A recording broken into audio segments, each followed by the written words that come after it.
পর্যাপ্ত সরবরাহ থাকার পরেও শসা, লেবু ও মরিচ সহ কাঁচা সবজির অস্বাভাবিক মূল্য বৃদ্ধির অভিযোগে চট্টগ্রামের রিয়াজউদ্দিন বাজারে অভিযান চালিয়েছে ভোক্তা অধিকার সংরক্ষণ অধিদপ্তর।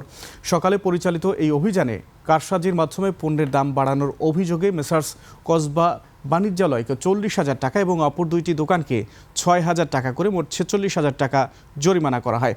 এ সময় ভোক্তা অধিকারের উপপরিচালক জানান, মাত্র 10 দিনের ব্যবধানে বেপারী ও আড়তদাররা মিলেই রমজান সামনে রেখে বাজার অস্থির করার চেষ্টা করছে।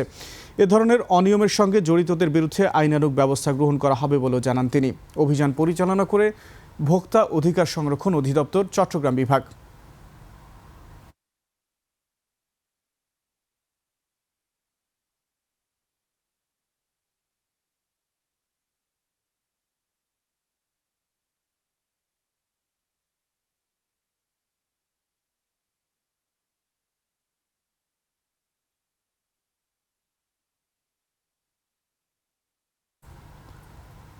রমজানের বাড়তি চাহিদার কারণে বেশিরভাগ কাঁচা পণ্যের দাম বাড়ায় চাপের মুখে পড়েছেন সাধারণ ক্রেতারা।